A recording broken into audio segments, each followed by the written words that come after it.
Good morning. Good morning ഒന്നും പറയണ്ട. ഇപ്പൊ തന്നെ 25 മിനിറ്റ് ലേറ്റ് ആണ്. വണ്ടി എടുക്ക്. ഇങ്ങോട്ട് ഇറങ്ങണം. എന്താ നോക്കുന്നത്? പറഞ്ഞു മനസ്സിലായില്ലേ? ആഭ്യന്തരമന്ത്രിയുടെ പെങ്ങളാ. അതുകൊണ്ട് കോളേജിൽ പോയി ലേറ്റ് ആയതുകൊണ്ട് പിന്നെ വണ്ടിയും ലേറ്റാ. അതുകൊണ്ടാ. സ്ഥിരമായിട്ട് ഈ സാറാണോ തന്നെ കോളേജിൽ കൊണ്ട് വിടാറ്? അതെ. എനിക്ക് പോണം. തന്നോടല്ലേടോ പറഞ്ഞത് ഇങ്ങോട്ട് ഇറങ്ങാൻ.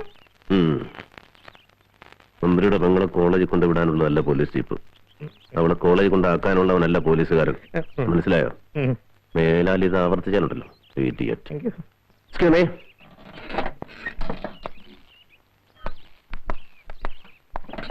ഏതായാല്? പുതിയ സർക്കിളാ. പെശക്. പിന്നെ പെശക്. എന്നെ മനസ്സിലായിട്ടില്ലെന്നാ തോന്നുന്നത്. മനസ്സിലായ കാണായിരുന്നു കൈ വലിച്ച് സല്യൂട്ട് ചെയ്യുന്നത്. കൈ വലിച്ച് സല്യൂട്ടല്ല, കരണക്കുറ്റിക്ക് കിട്ടാത്തത് ഭാഗ്യം. എന്താ പറഞ്ഞത്? ആര് പറഞ്ഞു? എന്ത് പറഞ്ഞു? വേറെ പറഞ്ഞു. തോന്നിയായിരിക്കും. വണ്ടി എടുക്കണോ?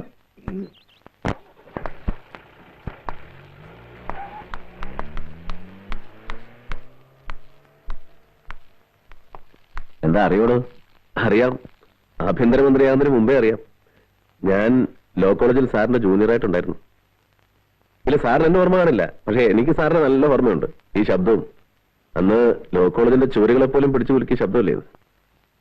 പിന്നെ എന്റെ കൂടെ പഠിച്ചിരുന്ന അശ്വതി മേനോൻ സാറ് കൊടുത്ത കത്ത് ആദ്യം വായിച്ച ഞാനാ. നല്ല ബെസ്റ്റ് പ്രേമലേഖനം. തന്റെ അച്ഛനെ കുറിച്ച് ഞാൻ ഒരുപാട് കേട്ടിട്ടുണ്ട്. വായിൽ സ്വർണ്ണക്കരണ്ടിയുമായി പിറന്നു വീണിട്ടും നിയമപാലകന്റെ കുപ്പായമണിഞ്ഞ് അവസാനം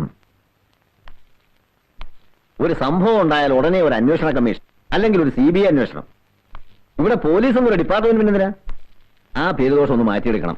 അതിന് തനിക്ക് കഴിയും എന്ന് എനിക്ക് തോന്നിയതുകൊണ്ടാണ് തന്നെ ഞാനിപ്പോ വിളിപ്പിച്ചത്. സാറിനെന്താ ഇപ്പൊ അങ്ങനെ തോന്നാൻ? ഡിപ്പാർട്ട്മെന്റിൽ ചങ്കൂറ്റുള്ള ആമ്പിള്ളേരാരും ഇല്ലേ? ആഭ്യന്തരമന്ത്രി എന്നുള്ള നിലയിൽ ആ ചോദ്യത്തിന് ഉത്തരം തരാൻ ഇപ്പൊ എനിക്കാവില്ല. ബട്ട് അതിനാണ് അതിനുള്ള ഉത്തരം. ഒന്നും പറയാനും പ്രവർത്തിക്കാനുള്ള ചങ്കൂറ്റമില്ലായ്മ.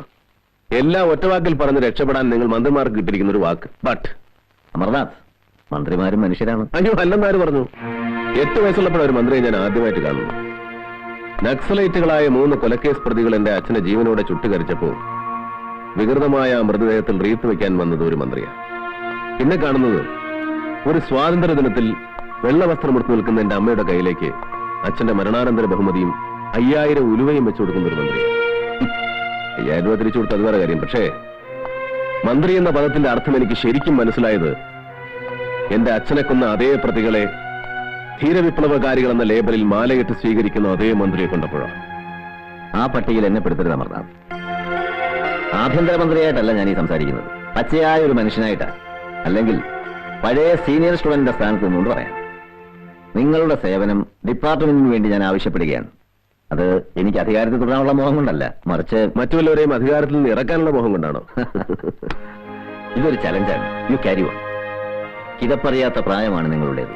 തളർച്ച തോന്നുമ്പോൾ നിങ്ങൾക്കൊരു താങ്ങായി ഞാനുണ്ടാവും. സത്യസന്ധമായി താൻ ഈ കേസ് അന്വേഷിക്കണം. ഇതിലെ പ്രതികൾ ആരായിരുന്നാലും ശരി വിളിച്ചിട്ട് കൊണ്ടുവരണം. ഈ വാക്കുകൾ എനിക്ക് വിശ്വസിക്കാമോ? തീർച്ചയായും വിശ്വസിക്കാം.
ആകെയുള്ള 2 എണ്ണത്തിൽ ഒരുത്തനെ വെട്ടിക്കൊന്നത് എന്റെ മുന്നിൽ വെച്ച, മറ്റവനെ കണ്ടിട്ട് ദിവസം 4 ആയി.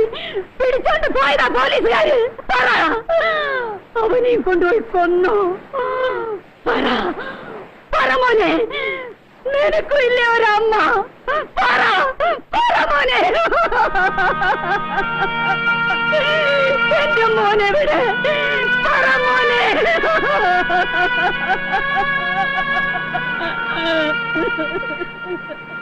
ഈ ആയുധത്തെക്കാൾ മൂർച്ചയുണ്ടല്ലോ നിങ്ങളുടെ വാക്കുകൾ. ഈ കടലിനേക്കാൾ ആഴമുണ്ടല്ലോ നിങ്ങളുടെ മനസ്സുകൾ. മരിച്ചുപോയ മോനെ തിരിച്ചു തരാനാവില്ല. പക്ഷേ ജീവിച്ചിരിക്കുന്ന മകനെ അമ്മയുടെ കയ്യിൽ ഞാൻ തിരിച്ചേൽപ്പിക്കും. പക്ഷേ പറയണം, അവൻ കുറ്റവാളി അല്ലെന്ന്. പിന്നെ കുറ്റവാളി ആരെന്ന്? സ്വന്തം മകൻ കൺമുമ്പിൽ കിടന്ന് മരിക്കുന്നത് കണ്ടുവന്ന അമ്മയല്ലേ നിങ്ങൾ? പറയ്, ആരൊക്കെ ചേർന്നാണ് അവനെ? പറ.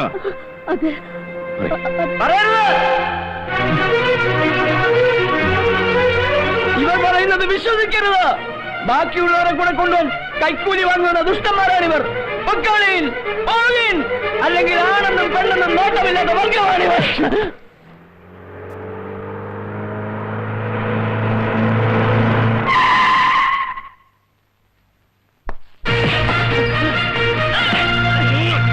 ഈ കേസിന്റെ പേരോടെ അത് എഴുതിയിട്ടില്ല സാർ. എഴുതിയിട്ടില്ലേ?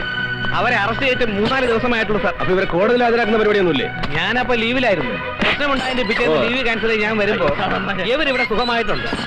ഞാൻ കോടതിയിൽ ഹാജരാക്കാത്തത് എന്തെന്ന് ചോദിച്ചപ്പോ കുറ്റം സമ്മതിച്ചതിന് ശേഷം മതി എന്ന് പറഞ്ഞു. ആര് പറഞ്ഞു? സാറിന് മുമ്പിരുന്ന circle inspector Joseph Chacko sir പറഞ്ഞു. ഓഹോ, അപ്പൊ ഇവരെ കൊണ്ട് എത്രയും വേഗം കുറ്റം സമ്മതിപ്പിച്ചു കഴിഞ്ഞാൽ പിന്നെ നമ്മൾ ഫ്രീ ആയല്ലോ. പക്ഷെ ഇവര് കുറ്റം സമ്മതിക്കുന്നില്ലല്ലോ. സമ്മതിപ്പിക്കണമല്ലോ, അതാണല്ലോ നമ്മുടെ ജോലി.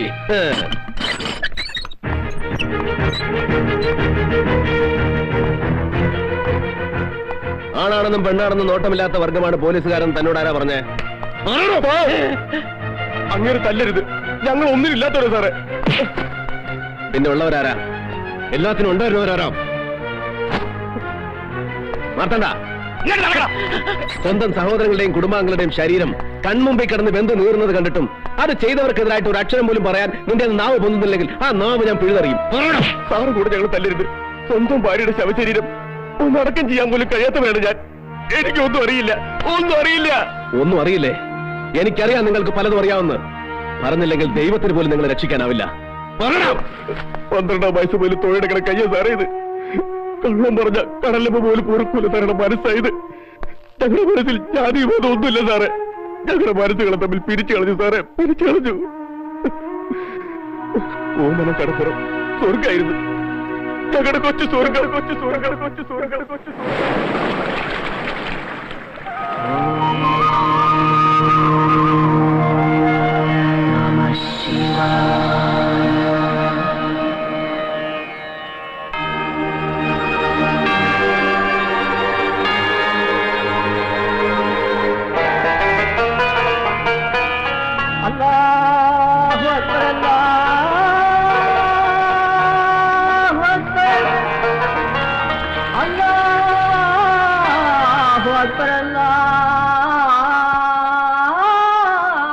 എന്റെ മുന്നിലും ഹമീദിന്റെ മുൻ ബഷീർ ഒരുമിച്ച് കളിച്ചോളുന്നവരെ.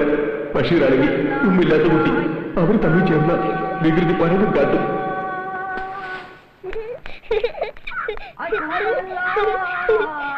അമ്മേ, അച്ഛൻ വരുന്നു. അമീനെ, നീ മൂപ്പര് വള്ളക്കൂലിലും ബാക്കി വെച്ചിട്ടുണ്ടോ? ഒന്നുമില്ല. ബാപ്പ എന്നെ പറ്റിച്ചല്ലേ? പഠിച്ചാ? പഠിച്ചു. ഓനെല്ലാം പഠിച്ചാ?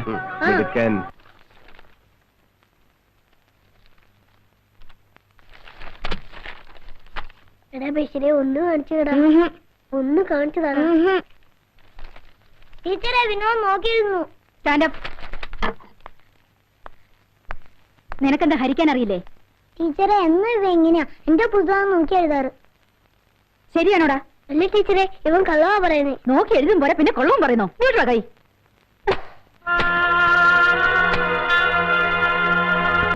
അയ്യപ്പോ സ്വാമി ശരണം, അയ്യപ്പ ശരണം, അയ്യപ്പ ശരണം, സ്വാമി ശരണം, നെയ്യഭിഷേകം, നെയ്യഭിഷേകം, നെയ്യഭിഷേകം.